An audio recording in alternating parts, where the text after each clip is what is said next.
जय मसीह की। Praise the Lord, hallelujah. आइए प्रार्थना करते हैं आज की डिवोशन के लिए। दयालु और करुणामय परमेश्वर पिता प्रभु यीशु मसीह के नाम से तेरी उपस्थिति में आते हैं। धन्यवाद देते प्रभु आपके अनुग्रह के लिए, धन्यवाद आपकी पवित्र लहू के लिए, धन्यवाद आपकी हर एक वचन के लिए, जो वचन के द्वारा हम सिद्धता में बढ़ते हैं और आपके व्यवहार में, आपकी चाल चलन में, आपकी स्वभाव और चरित्र में हम बढ़ पाते हैं। धन्यवाद आपकी अनुग्रह और प्रेम के लिए। प्रत्येक भाई बहनों को अभिषेक करो पिता, तेरी दया और कृपा के अनुसार भाई करो। धन्यवाद देते हैं इस समय।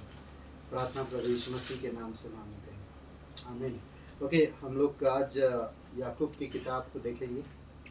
याकूब का किताब बहुत ही खूबसूरत किताब है, जो 12 गोत्र जो तितर बितर हुए उनके लिए और उन सब विश्वासी भाई बहनों के लिए भी।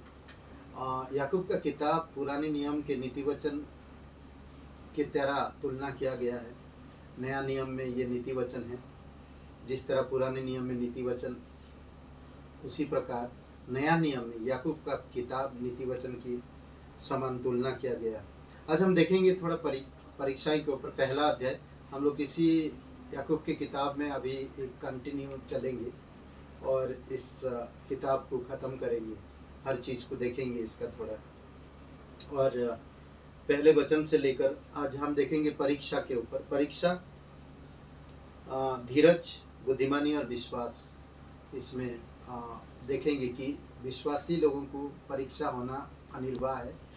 तो इन परीक्षाओं में उनका विश्वास, उनका धीरज और किस तरह से वो परमेश्वर के प्रति व्यवहार, ये इम्पोर्टेंट है। पढ़ते हैं हम लोग वचन 1 से 8 तक आज हम लोग देखेंगे। ये परिचय में थोड़ा सा दिया। परमेश्वर की ओर प्रभु यीशु मसीह के दास याकूब की ओर से उन 12 गोत्रों को जो तितर बितर होकर रहते हैं नमस्कार पहुँचे। ओके, इसमें आपका भूमिका में थोड़ा सा दिया गया। याकूब की पत्री व्यवहारिक निर्देश का एक संग्रह है जो सारे संसार में तितर बितर होकर रहने वाले परमेश्वर के लोगों के लिए लिखा गया है। लेखक मसीह आचार व्यवहार और चाल चलन के लिए व्यवहारिक ज्ञान और मार्गदर्शन से संबंधित निर्देशों को प्रस्तुत करता है। तो इसमें देखेंगे हम लोग बहुत सारे बातें हम लोग आज देखेंगे। जो टॉपिक है परीक्षाएं, और 1 से 8 वचन पहला अध्याय का। परमेश्वर दूसरी वचन में विश्वास और बुद्धिमानी। हे मेरे भाइयों, जब तुम नाना प्रकार की परीक्षाओं में पढ़ो तो इसको पूरे आनंद की बात समझो, यह जानकर कि तुम्हारे विश्वास के परखे जाने से धीरज उत्पन्न होता। पर धीरज को अपना पूरा काम करने दो कि तुम पूरे और सिद्ध हो जाओ और तुम में किसी बात की घटी ना रहे। पर यदि तुम में से किसी को बुद्धि की घटी हो तो परमेश्वर से मांगे, जो बिना उलाहना दिए सबको उदारता से देता है और उसको दी जाएगी। पर विश्वास से मांगे और कुछ संदेह ना करे, क्योंकि संदेह करने वाले समुद्र की लहरें के समान है, जो हवा से बहती और उछलती है। ऐसा मनुष्य यह ना समझे कि मुझे प्रभु से कुछ मिलेगा। वह व्यक्ति दूचित है और अपनी सारी बातों में चंचल है। ओके, कल हम लोग देखेंगे फिर 9 से आगे। ओके, आज हम लोग देख रहे हैं पहला अध्याय का 1 से 8। ओके, और इसमें हम लोग देखते हैं परीक्षा के ऊपर। विश्वासी को हमेशा परीक्षा आएगा और विश्वासी को जब परीक्षा आता है तो उसे धीरज और बुद्धिमानी और विश्वास की जरूरत है। ओके, हम लोग इन वचनों में हम देखते हैं परीक्षा में आनंद होने के लिए कहता वचन 2 में। जब परीक्षा आता है तो आपको क्या करना चाहिए? आनंद रहना चाहिए। जो भी परीक्षा हो, फाइनेंस, फैमिली, मैरिज, चिल्ड्रन या और भी कई सारे चीज़ें, आपकी शरीर, हेल्थ या विरोध या अपमानित या निंदाएं, कई सारी चीज़ें, परीक्षा का कोई खाना, भूख, बहुत सारी चीज़ें हो सकता है। हे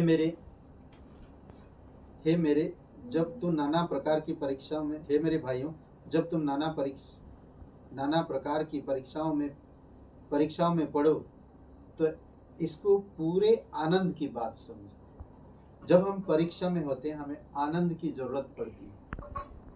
और आपको, अगर आप एक विश्वासी हो तो आपको समझना होगा परमेश्वर आनंद का स्रोत है। अगर आप परमेश्वर में हो तो आपके जीवन में परीक्षा अनिवार्य है, और परीक्षा के समय आपको आनंद रहने की जरूरत है। सताव, चोट सहना, दुख भोग किसी ना किसी प्रकार से, जिससे सहने से हमारा विश्वास प्रमाणित होता है। चोट या सताव या दुख भोग किसी ना किसी प्रकार से हमारे विश्वास को सहने से हमारे विश्वास को प्रमाण करता है, और हमें उस प्रकार का मनुष्य बनने में सहायता देता है जो मसीह हमें बनाने आया था।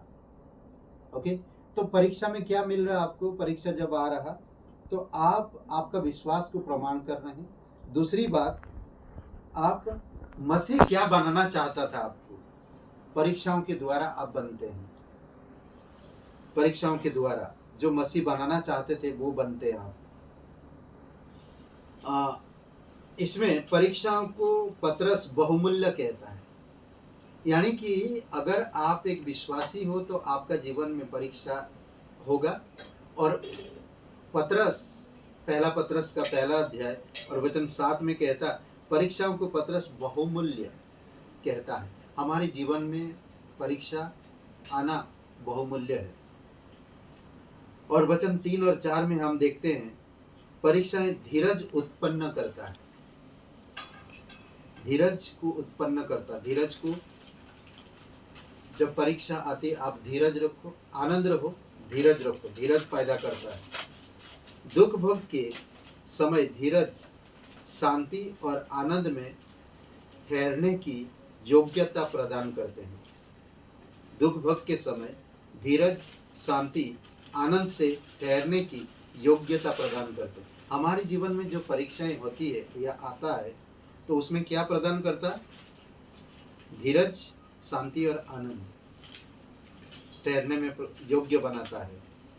उस आनंदमय दिन के लिए जब परमेश्वर सब आंसुओं को पोंछ डालेगा। हमें एक आशा, हमें उस दिन का याद दिलाता कि प्रभु यीशु मसीह एक दिन हमारे सारे आंसुओं को पोंछेगा। वचन 4 में धीरज से सिद्धता उत्पन्न होता है। धीरज से, परीक्षा से धीरज उत्पन्न होता और धीरज से सिद्धता आती है। हम केवल निरीह पापी है, अनुग्रह से बचाई गए हैं हम, परंतु सिद्धता हमारी अंतिम निशाना है। किसी दिन हम भी उसके समान सिद्ध हो जाएंगे।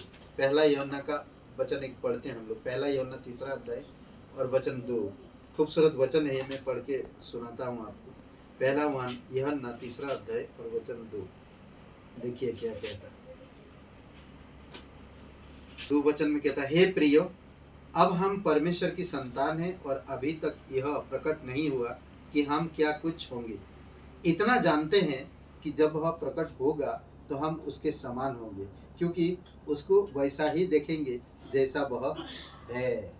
अद्भुत बात कहता है। तो इसीलिए परीक्षा आना, आनंद रहना, शांति, आनंद और विश्वास में रहना, ये हमारे लिए बहुत जरूरी है।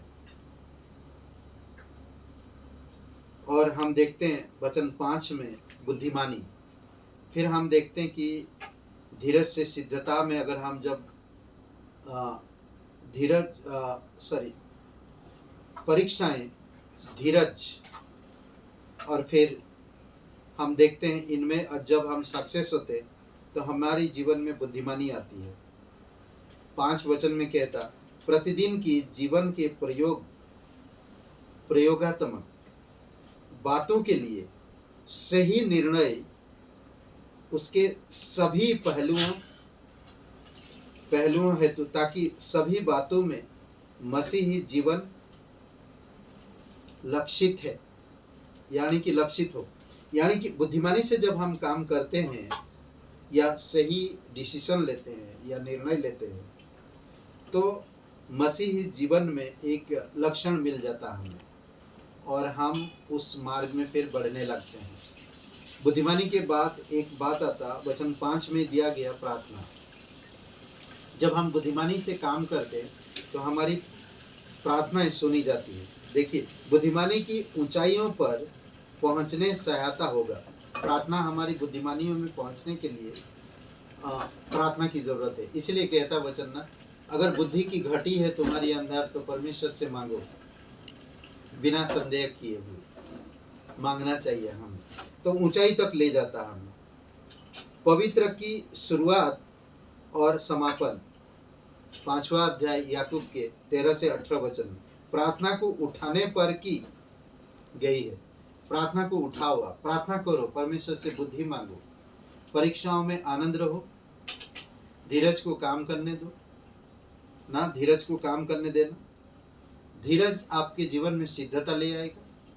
जब सिद्धता ले आएगा तो आप बुद्धिमानी से चलेंगे और परमेश्वर से घनिष्ठता रखेंगे और प्रार्थना में ऊंचा उठाएंगे। किसको? परमेश्वर को। फिर आता हम देखते हैं 6 से 8 वचन में विश्वास, अटल विश्वास, जो निश्चित और बिना आंदोलित खड़ा रहता है, जीवन के सभी झंझावातों में ना, अलग अलग जो झंझटों में पड़ता नहीं है और उन बातों में रहता नहीं है, छोटी छोटी बातों में समय बर्बाद नहीं करता ना। कई बार लोग छोटी छोटी बातों में बड़े बड़े बखाड़े खड़ा कर देते हैं, लड़ाई की तरह हो जाता है। तो वो चीज़ों में हमें बर्बाद नहीं करना चाहिए समय।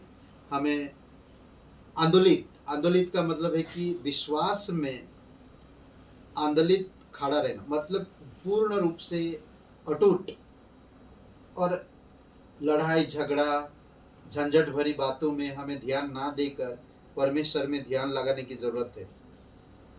अगर हम इन सब चीजों में पड़ेंगे तो हम संदेह करेंगे। तो कहता, मैं निरंतर स्थायी प्रार्थना की परिस्थितियां, विश्वास करने वालों के लिए सभी बातें संभव है। कई बार हम लोग प्रार्थना ठीक से नहीं कर पाते, चिंताओं में रहते हैं, होगा या नहीं होगा, दो प्रकार की बातें। पर जो इंसान सच में विश्वास करता वो कभी इन सब मामलों में नहीं पड़ता, वो विश्वास के साथ आगे बढ़ता और अद्भुत तरीका से परमेश्वर की महिमा करने लगता। मरकुस का किताब में 9 अध्याय में देखेंगे, वो जो बेटे के अंदर दुष्टात्मा था और वो उसके मुंह से फैन निकलता था और फीट होता था, उसको मिर्गी आती थी। तो यीशु मसीह ने उससे क्या कहा? वचन अगर 23 में अगर हम पढ़ते हैं तो यीशु मसीह क्या कहा? विश्वास करने वालों के लिए क्या हो सकता? देखिए, मरकुस का 9 अध्याय और वचन 23 में पूरा कहानी अगर आप पढ़ेंगे तो आपको अच्छी तरह से समझ में आएगा।